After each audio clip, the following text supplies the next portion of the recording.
புறத்திணைகள் பார்க்கலாம். புறப்பொருள் வெண்பாமாலை குறிப்பிடும் திணைகள். புறப்பொருள் வெண்பாமாலை புறத்திணைகளை மொத்தம் 12ன்னு சொல்லியிருக்கு. தொல்காப்பியர் எத்தனை சொல்லியிருக்காருன்னு ஒரு கேள்வியை கேட்கலாம். தொல்காப்பியர் கூற்றுப்படி புறத்திணைகள் எத்தனை அப்படின்னா 7. புறப்பொருள் வெண்பாமாலை கூற்றுப்படி எவ்வளோனா 12. சரி, அப்ப இந்த புறப்பொருள் வெண்பாமாலையோட ஆசிரியர் யார் அப்படின்னா ஐயனார் இதனார். கேள்வி கேட்கலாம். ஐயனார் இதனார். ஒரு சில புக்கில் ஐயரின் ஆதனார்னு கூட கொடுத்துருப்பாங்க. இதோட முக்கியமான ஒரு லைன் கூட உங்களுக்கு நல்லா தெரியும். கல் தோன்றி மண் தோன்றா காலத்தே வாளோடு முன் தோன்றி மூத்த குடின்னு ஒரு லைன் பார்த்துருப்பீங்க. அது இந்த புறப்பொருள் வெண்பாமாலை தான். இது ஒரு இலக்கண நூல். என்னோட ஏறுதழுதல்னு ஸ்கூல் புக்கில் கூட கொடுத்துருப்பாங்க. ஏறுதழுதல் பற்றி இலக்கியம் மட்டும் கிடையாது, புறப்பொருள் வெண்பாமாலை போன்ற இலக்கண நூல்களையும் சொல்லியிருக்காங்கன்னு ஒரு லைன் இருக்கு, ரொம்ப முக்கியம். அதுக்கு அடுத்த லைனே கண்ணுடையம்மன் பல்லுங்கிறதுலையும் இந்த ஏறுதழுதல், அதாவது எருது கட்டி என்னும் ஆடுதலை பற்றி சொல்றாங்கன்னு ஒரு லைன் இருக்கும், அது முக்கியம். சரி, இப்போ திணையும் பொருள் விளக்கத்தையும் பார்க்கலாம்.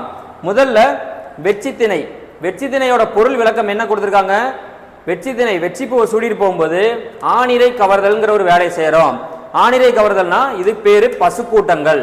பகைவர் நாட்டில் போர் தொடுக்க போறதுக்கு முன்னாடி அந்த ஊர்ல இருக்கிற பசுக்கூட்டங்களுக்கு எதுவும் கெடுதல் நடந்துடக்கூடாதுன்னு ஒரு நல்ல எண்ணத்துல ஆணிரை கவர போறோம் அப்படிங்கிற மாதிரி கொடுத்துருக்காங்க. ஸோ இதை எப்படி ஞாபகம் வச்சுக்கலாம்னா, நான் எப்படி ஞாபகம் வச்சிருப்பேன்னா வெற்றி பகைவர் எது ஆணிரை கவர்தல், பச்சி வெக்கமா இல்லையா, போய் ஆணிரை பசுமாலாம் திருடிட்டு வர்றிய வெக்கமா இல்லையா, இப்படின்னு ஞாபகம் வச்சிருப்பேன். ஏன்னா கேட்டதுமே ஆன்சர் பண்றதுக்கு.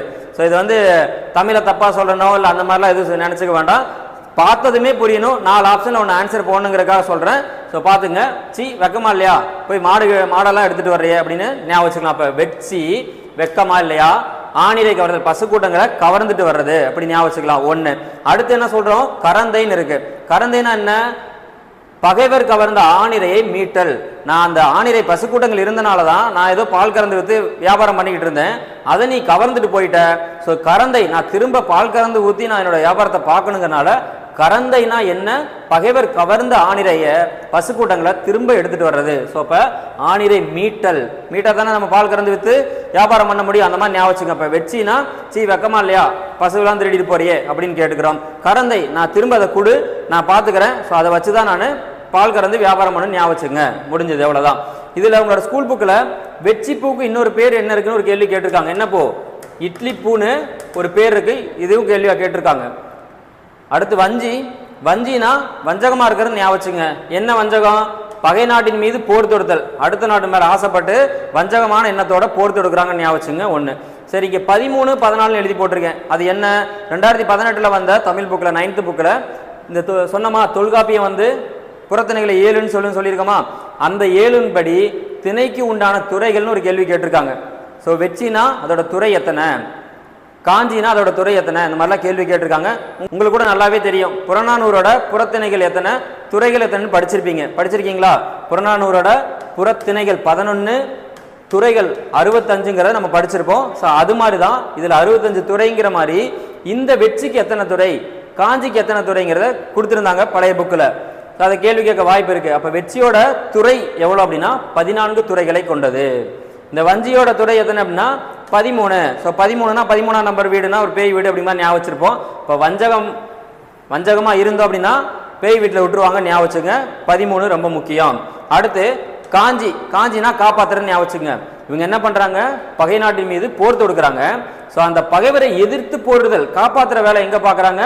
காஞ்சியில. இந்த காஞ்சி என்பதன் பொருள் என்னன்னா நிலையாமையை உணர்த்துவது. இதுவும் கேள்வியாக கேட்டிருக்காங்க.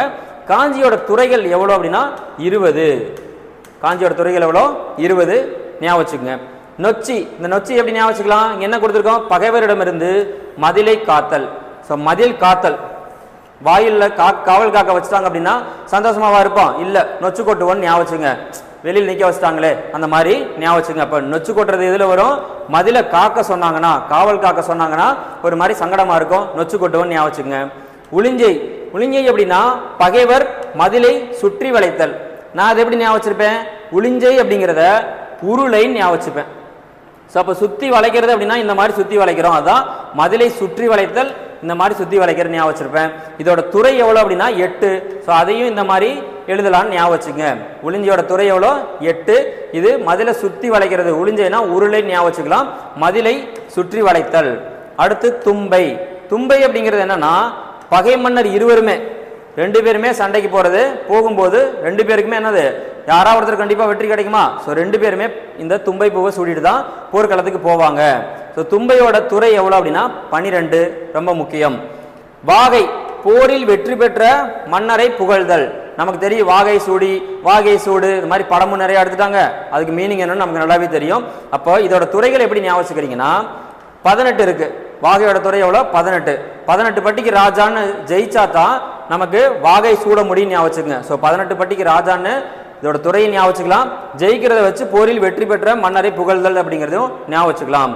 பாடான் திணை ஒருவனுடைய கல்வி, புகழ், வீரம், செல்வம் முதலியவற்றை போற்றுதல் தான் பாடான் திணை. 8 தொகையில் வரக்கூடிய 18 ஒரு நூல் முழுவதுமே பாடான் திணையால் அமைந்ததுன்னு ஒரு கேள்வியும் கேட்டிருக்காங்க. அடுத்து பொதுவியல். பொதுவியல்னா என்ன சொல்றாங்க? இந்த வெற்றியிலிருந்து பாடான் வரைக்கும் கேட்டாங்கல்ல.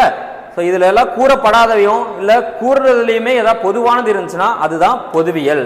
அடுத்து கைக்கிளை, ஒருதலை காமம் ஆறு ஒருதலை காதல், பெருந்திணை பொருந்தா காதல் ஆறு பொருந்தா காமம் சொல்றாங்க. இதெல்லாம் ரொம்ப முக்கியம். ஸோ இந்த 12லேருந்து கண்டிப்பாக கேள்வி கேட்பாங்க, ஞாபகம் வச்சுங்க. துறைகள் கேட்டாலும் போட்டுக்கோங்க. புக்கில் இப்போ புது புக்கில் இல்லைன்னு விட்டுட்டு வந்துட வேண்டாம். 2018 எடிஷனில் கொடுத்துருப்பாங்க, ரொம்ப முக்கியம். இப்போ நான் என்ன சொன்னேன்? ஃபர்ஸ்ட் புறநானூரில் 11 புறத்திணைகளையும் 65 துறைகளையும் கூறுதுன்னு சொல்லியிருக்கேன். எந்த நூல்? புறநானூறு. அப்போ மொத்தம் 12ன்னு நம்ம படித்து வச்சிருக்கோம். இங்கே புறநானூரில் 11 தான் குறிப்பிடுது. ஏதோ ஒரு திணையை குறிப்பிடாமல் இருக்கா? அதை கமெண்ட் பாக்ஸில் சொல்லுங்கள். புறநானூற்றில் குறிப்பிடப்படாத புறத்திணைகள் என்ன அப்படிங்கிறத கமெண்ட்ல சொல்லுங்கள். தேங்க்யூ.